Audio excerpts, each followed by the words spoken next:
welcome to today's Big Brother 17 updates and spoilers. Our house guest of the day is MTMG31.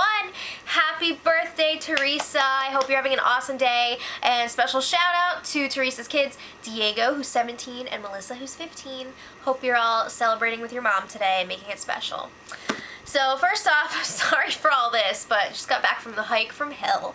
So anyway, let's talk about what's going on. A quick recap of last night. Jason was evicted 7-2, and both twins are now in the house. Craziness. So there's no more Battle of the Block. Woo! Which means 1 HOH and 2 nominees from here on out. And they started things off with a bang with the reset. It was an endurance competition for the HOH. Not only was it endurance, it was the wall. You know they have to do the wall every season, so it's always something that we look forward to. So when the feeds came back, everybody was still hanging on to that wall, which is pretty impressive. The wall was moving forward and backward, and there was rain, there was fake lightning, and the best part of this competition was those freaking eagles that would swing in, and it was great. And you can't have eagles without eagle poop. It wasn't real bird feces, guys. It was paint, but it was hilarious. All right, so let's get some results. The first to fall, 7:35, Big Brother time, aka West Coast time, whatever that is, Pacific time, Steve. Followed quickly by Austin. 5 minutes later, we have Julia and Meg. Then it was a while before another person fell, but at 8:20, Jackie and Liz fell very close to each other. 15 minutes later, you got Becky and Clay. It seems like a lot of people were falling in groups of 2. So then it came down to James, Shelly, and Johnny Mac, and boy, were they struggling towards the end. Oh my gosh. So finally at 8:56, Johnny Mac can't do it anymore. So he's down. But James is just like, yo, Johnny Mac, you're good. You're good for the week. That wasn't James's voice. But then Shelly is like really struggling, and you know she's about to fall, so she's trying to make deals, and she's like, no nominations are backdoor for me or Clay. And you could tell James at first is just like, but he's like, yeah, whatever. So Shelly drops, and James wins the HOH!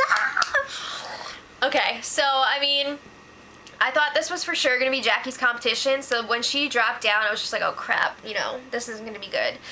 Because a lot of times, these competitions are not good for men, but James is just that perfect height, so it all worked out. He was able to squat down for a lot of it, and that really saved his arms, so it was pretty awesome. So then the house guests go back inside, and Julia gets her place on the memory wall. They got rid of Jace's picture and put hers there. So it's like Nicola Poe was never even in the house. Ouch. All right, so now that Liz and Julia are reunited, they have a lot to catch up on, because they didn't really swap this week. Julia was in the dark for like almost the whole week. So Liz is trying to defend Austin. She's like, oh my god, Julia, he's like obsessed with me. He wouldn't want to hurt us. And Julia's like, well, I effing hate him. So Austin comes in the room, and he's like, yeah, last week Jason twisted everything I was saying. Like, I would never want to hurt you guys in the game. Like, it's ridiculous.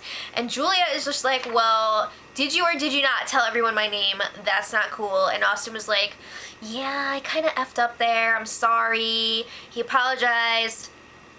We'll see. I don't think that Julia likes Austin even after that apology. Duh. So then Shelly was talking to Vanessa in the have-not room, and Shelly was just like, I totally could have stayed up there longer if I wanted to, but I really didn't want to win my 3rd HOH in a row. I didn't want more blood on my hands. But then she starts thinking like, oh crap, maybe I should have gone for it. She's worried that the Sixth Sense is not going to be safe since she didn't win. She thinks that James might go after Austin and the twins, and Vanessa's like, yeah, he could go after me too. So like, it's kind of scary, but it is what it is. At least you got that deal in there. So then Clay comes in, and he's not freaking worried at all. He's got not a care in the world. He's like, at least we have a deal with James this week. Okay, so Liz and Julia reconvene in the cabana room. And Julia's like, oh my god, Liz, you better be more loyal to me than Austin. And Liz is like, obviously. So then Julia is like, well, he still disgusts me, and he's a liar, and we can't trust him. And Liz is just like, you need to suck it up. because we need him in this game right now. Like, he is legit obsessed with me. He's not gonna hurt us, so we need to keep him around. So Julia's just like, oh. All right. You know what's really fun about Julia being in the house now is herself?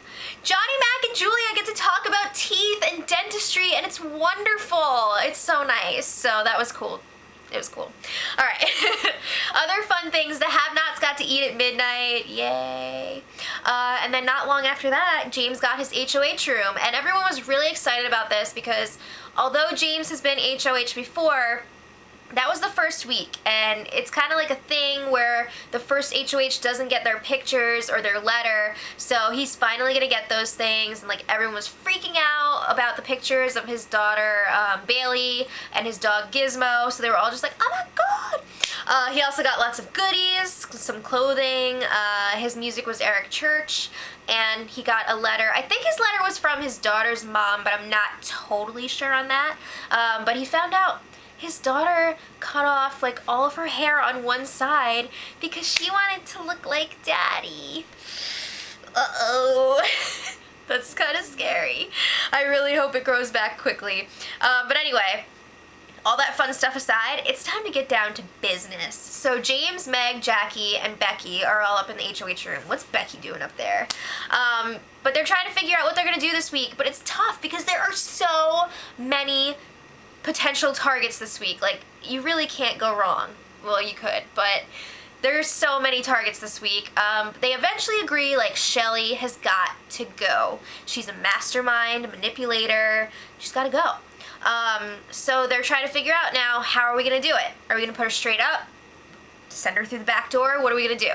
So then they're thinking, maybe we'll put up Steve and Austin. Maybe Steve and Liz. Backdoor Shelly. This seems like risky as hell to me. What if somebody wins the power veto, like Shelly or Clay, and keeps the nominations the same, and then you're not really, I mean, you're getting rid of somebody who's not with you, but at the same time, like, you could do so much better. So they didn't solidify it at that point, so, like, there's still hope. But I just want to point out two things. Like, number one, notice Vanessa, like, has been stirring crap up. She's been cutting their alliance down like crazy, making big moves, and they're not even concerned about her. Like, they're not worried about getting rid of Vanessa at this point. It's crazy. And then number two, is Becky gonna tell Shelly that she's in trouble? Because you know that Becky is trying to work with Shelly, Clay, and Vanessa. So is she gonna take this opportunity to be like, oh, you know what, she's a big threat, let's just get rid of her? Or is she gonna tell Shelly and try to flip that around? All right. We'll get there. So Vanessa goes up to the HOH room to talk to James, and she's like selling this thing. Like, she's got nobody in this house. Like, she's a lone wolf. She's got deals with everybody. But then James was asking her, like, would you be okay with me going after like one of your friends in the house? And Vanessa was just like, yeah, I mean, it's a game move, so do whatever you gotta do. Oh, snap. But James is just like, yeah, I think we should work together, and he's not targeting her. So then it's Austin's turn up in the HOH with James, and James is just like, yeah, I want to work with you and the twins. And Austin's like, yeah, we want to work with you too. So Austin promises to vote however James wants.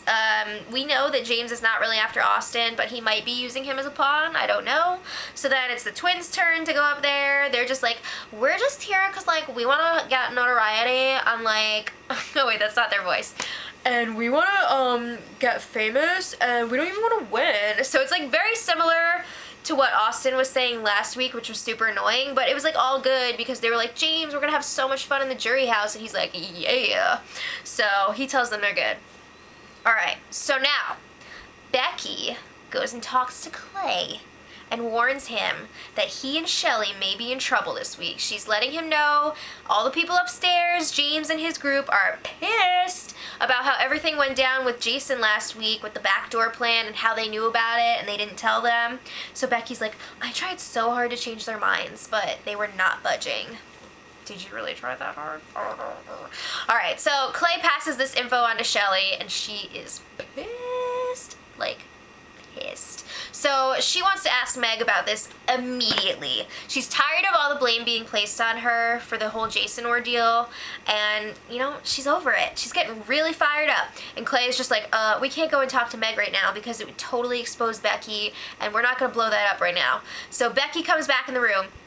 She warns them, like, yo, just play it cool. If you freak out right now, you're both going to go up right off the bat. So, like, don't do that. And it was a total Real Housewives of New York City moment. She was totally channeling Countess Luann. Even though she's in the house, she couldn't have seen that episode, but she was all like, just be cool. Don't be all, like, uncool. So then she also lets them know, like, you need to be careful what you say to Vanessa because she might, you know, have her own stuff going on and maybe she doesn't care if you go this week. So Becky leaves. Shelly goes and grabs Vanessa, brings her into the cabana room, and Shelly is on the verge of a freaking breakdown. So Vanessa's just like, yeah, you need to relax. Like, don't freak out. We're gonna be all good. I'm gonna make deals, do whatever I have to do to keep us all safe this week. It's gonna be fine. So then Shelly and Clay go up to the HOH to talk to James, and James is like totally covering up his actual plan. He's like, yeah, I might target Austin or whatever. Might go back to the original plan from last week. And then Shelly is just like, so like, remember when we were outside and you said that you weren't gonna nominate me and Clay or backdoor us? Like, we're good, right? And James is just like, of course we're good. Like, I can't believe you would even ask me that. I thought we were cool. I thought we were friends. Like, what's the deal? Alright, so quick little fun thing this morning. You know how Big Brother plays the wake up songs and like we don't get to hear them obviously for copyright reasons, so they put up the fish? Well, they forgot to turn off the feeds for the first wake up song, and it just so happened to be Circle of Life from The Lion King, and it was freaking amazing. And I don't know how all these people didn't get up and start like interpretive dancing. It was just a dream come true, and I loved it. So yeah, it was awesome. But anyway, after that, the house guests went back to sleep, and Big Brother let them sleep in until like afternoon, meaning like not only the afternoon, but like afternoon. So Vanessa was talking to Clay when they were just getting up, and she was just like, did you throw me under the bus to James? And Clay is just like, what the hell are you talking about? Like, he's totally weirded out by it. He's like, no way, we didn't do that. So a few minutes later, Clay is talking to Shelly. He tells her about it, and he's like, Vanessa seems a little bit guilty. Like, what's going on here? Just keep that in mind. So today, James got to pick the have-nots. It's lolly slop. The extra food is lollipops. So not really a lot of nutritional value there, but it's fun. So the have-nots for the week are Austin, Liz, and Julia. They all volunteered. Us twins. So then a little more strategy talk. James let Austin and Vanessa know he's going after a huge power couple this week. And Austin was just like, is it me and Liz? And he was just like, no. So I think it's pretty obvious who it is. But Vanessa's just like, don't tell me names. Like, I don't want to know names. So obviously she wants to be able to be like, I didn't know what was going to happen. I didn't know. So they're just like, yeah, like, we'll support you. Do what you got to do. Shelly and Clay, meanwhile, are actually thinking that at that point, James was going to keep them safe and honor the deal. Are you freaking insane? So they had nominations today. James nominated Clay and Shelly. We'll have the fallout on that tomorrow. It's gonna be amazing, guys. I'm sorry. It's just like so awesome. Power Veto competition tomorrow should be exciting. So let me know what you guys think. I'm pretty excited right now. It's pretty awesome. Let me know in the comments. And until tomorrow, much love. Edit.